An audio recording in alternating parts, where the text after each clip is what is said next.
Historians go to great lengths emphasizing that the so-called Byzantine Empire was not a separate entity from the Roman Empire, but served as a persistent remnant of the larger structure which survived for 1,000 years after its western half collapsed. Despite this indisputable heritage, there were differences between Rome under Augustus, Marcus Aurelius and Honorius, and the Byzantine Empire of Justinian, Basil and Nikephoros. One of the foremost ways in which the Byzantines broke from their predecessors was in military doctrine.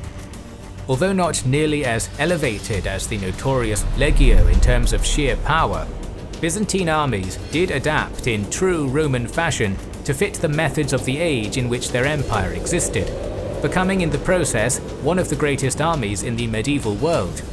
Join kings and generals once again as we progress into late antiquity as the Romans did, and describe the armies of the mighty Byzantine Empire throughout its long existence. Shout out to the Ridge wallet for sponsoring this video.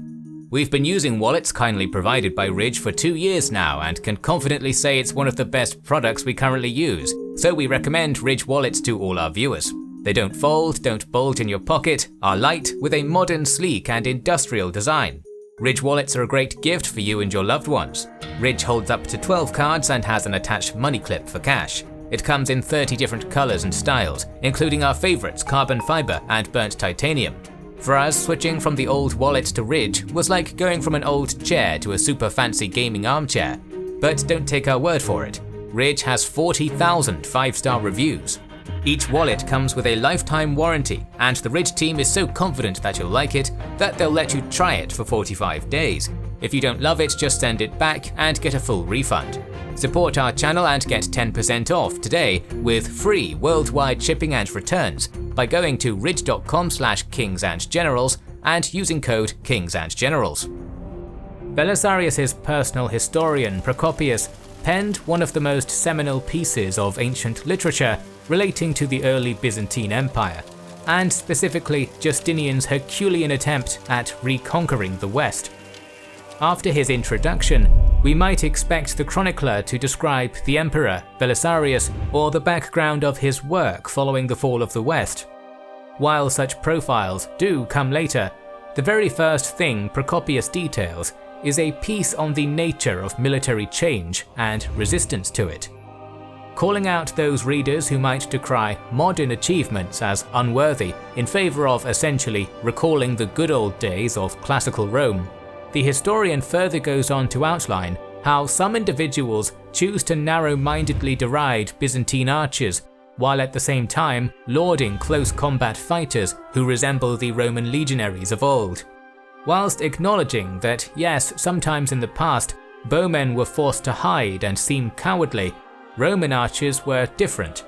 Clad in protective armor, these expert horsemen used a bow as their primary weapon, but also might carry a shield, spear or sword.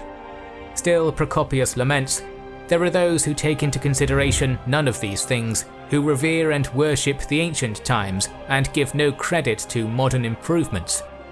Essentially, the great historian is giving 6th century Byzantine traditionalists a verbal slap in the face and telling them to get with the times. Fortunately for Rome's eastern remnant, the diminished empire did just that, adapting constantly. This example from Procopius' first book is just a single but incredibly stark instance of how the standard military doctrines of Rome as a centuries-old, unquestionable hegemon began evolving and moulding into that of a limited empire on a controlled and incredibly slow decline in power. The fact that the Byzantines were able to make this transition without succumbing to inaction shows us just how resilient the empire was. In essence, to change from iconic Roman military styles was in fact more Roman than maintaining outward trappings. The drill and discipline legions of Caesar and Augustus had been reformed by emperors at the end of the 3rd century crisis into the late imperial forces of Limitani, Comitatensis and more, detailed in the Notitia Dignitatum. 5th century disruption and collapse, barbarian incursion, monetary shortage, purposeful change and other factors led to the reborn, small and elite army of Byzantium in the early 6th century, where strategy and generalship were more important, and cavalry increasingly prominent. Still, we must also quash the simplistic notion that the Byzantines' new emphasis on cavalry led to the utter dereliction of infantry forces as nothing more than cannon fodder, herded at an enemy as a meagre distraction, while mounted troops did the real work. To begin this process, we must describe this new premier man of the Roman army, Procopius's vaunted armor-clad archer mounted on horseback.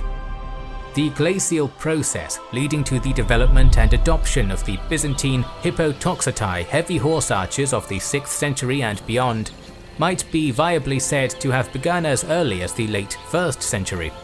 However, if a single date has to be chosen for the date that the transformation from Roman to Byzantine military truly began, one might choose August 9th, 378, the Battle of Adrianople, when invading Goths tore an entire Eastern Field army apart, triggering a number of unprecedented responses within the buckling Roman Empire.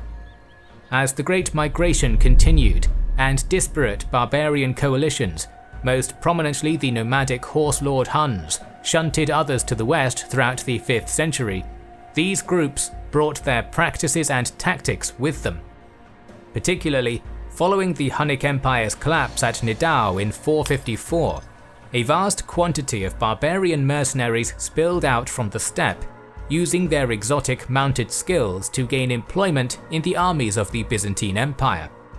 Procopius details many a foreign cavalry unit hired on behalf of the emperor in Constantinople, such as the Heruli, and how they played a direct role in the Byzantine military and a key part in ensuring its conquests went well. However, the mercenaries' battle tactics also found their way into textbooks and manuals for training homegrown cavalry, while nomadic equipment and loadouts were adapted and sometimes even improved by imperial generals for use in the future. The model heavy-mounted bowman of Procopius's first book, for example, most likely wielded a standard symmetrical composite bow as his primary weapon, replacing the spear and javelin-armed horse of earlier days.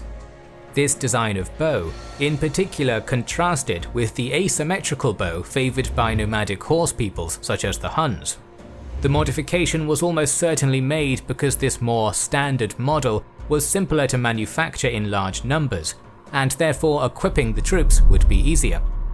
For protection, this ideal trooper donned armour, including a mail corselet and greaves, but notably did not wear any kind of helmet, so that the accuracy of his archery wasn't significantly impaired. Instead, the Toxotai would rely on the use of a small shield to protect his face from enemy attacks. Contrary to popular belief, it is also probable that, unlike Cataphractarii, Hippotoxotai did not clad their mounts in armour. Making effective use of the empire's terrain-specific resources, the Byzantines reared notably powerful Cappadocian steeds, which, bred in military stables especially established for the purpose, could easily maintain high speeds despite the fact that armoured men were mounted atop them. Nomadic influence can also be seen in the training and tactics of the armies of Justinian, such as in the practice of archery, both mounted and on foot.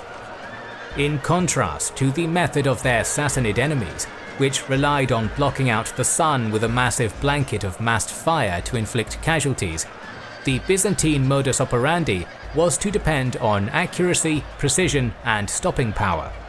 This quality rather than quantity approach was derived from the Huns. Different types of mounted troops supplemented Procopius's armoured cavalry archers depending on the situation, and as mentioned, many of these horse warriors were allies or mercenary foederati brought into the empire from outside. Much like the eponymous Germanic troops of the United Empire's final decades, these Byzantine foederati were unassimilated barbarians armed in their native styles but fighting under Byzantine command. Among the myriad peoples who served in Justinian's armies were the Huns themselves, Gepids, Goths, Heruli, Slavs, Bulgars, Berbers, and many, many more, whose names are either not noted down in the historical record, or whose contribution became overshadowed by other barbarian groups with whom they served.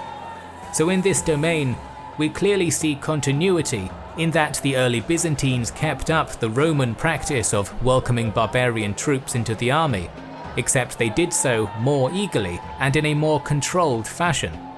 Such a vigour for drawing the best of the barbarian military talent is exemplified clearly by the array of foreign leaders who became high generals in Justinian's service, despite the taboo that may have developed against such a practice after the collapse of the Western Empire. Much like the retinue of vaunted commanders under Alexander the Great or Napoleon, those of Justinian were skilled at their craft. 4 names early in Justinian's reign come to the fore: Cydas, Mundus, Kilbundus, and Belisarius, only one of whom was a Roman.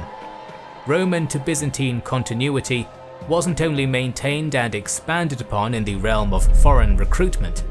Contrary to popular belief, as we have already mentioned, credit must still be given for the maintained quality of infantry troops, which, although no longer the neatly polished, standardized soldiers of the old Roman legions, were still a considerable force to be reckoned with, and who played their part well in the new Byzantine warfare. They were also far less one-dimensioned than the old legionary heavy infantry. Armed with roughly 2-meter-long spears and bows as standard, supplemented by a spatha-like sidearm, the new legionaries, known as protestate, would drive their primary weapon into the ground at the approach of an enemy, loosing bow fire into the foe until their progress began to slow, at which the spear was taken up again. Such a formation of relatively short-weaponed spearmen provided a good middle ground between the flexibility of gladius-wielding maniples and the rigidity and range of an old sarissa phalanx. In his work, Procopius details an occasion in which some Byzantine heavy spearmen, the armour-clad protestate elite, were charged by Gothic cavalry who thought these footmen to be an easy target. They were badly mistaken. Gathering into a compact but not overly cramped space, the infantrymen raised their shields and thrust forward their spears, holding ground and pushing on. Most impressive is Procopius's detailing of how none of the spearmen interfered with any of their comrades, so sophisticated was their training and proper interval maintenance. Regular leather-armed spear, javelin, sling, throwing axe or dart-wielding infantry formed the inner mass of Byzantine infantry behind the outer shell of heavy spearmen and in front of the archers. They were perhaps trained in a lesser manner, but ability and some level of discipline were clearly maintained. In this way, the so-called protestate infantry of the Byzantine Empire was a throwback to the Polybian Legion. A heavy triarii equivalent was in the vanguard, followed by mid-range missile-throwing troops and then archers at the back. One aspect of Byzantine warfare that would have made earlier imperial emperors and military leaders scratch their heads in confusion was the buccellarii. We know a significant amount concerning these household troops, named after the bucellatum ration biscuit from Belisarius's contingent in the Vandal and Gothic Wars. Unlike many of the other military phenomena of the age, this was a completely alien practice. Buccellarii were essentially privately hired personal guards who held direct loyalty to the general by whom they were hired rather than to the emperor in Constantinople or to the wider concept of the empire. Such mercenaries often formed the core comitatus of a general, his closest companions and personal army, and were often professional, elite troops, which a much larger army could be formed around. They might be Roman, but many buccellarii consisted of steppe nobles and their retainers who were hired by a general before or during their campaign. This kind of powerful private army was an unquestionable danger to the emperor in Constantinople, who risked deposition at the hands of soldiers who owed no loyalty to him. However, the famous Nika riots were suppressed primarily by the small contingents of buccellarii under generals Mundus and Belisarius. Had these key power brokers leaned the other way, however, Justinian might have had a real problem on his hands. To many scholars, this lack of a monopoly on military force is a symbol of the decrease in imperial authority. When compared to the imperial legions of old, the Byzantine armies of Justinian's Age of Reconquest, as we have detailed, were often incredibly small by comparison.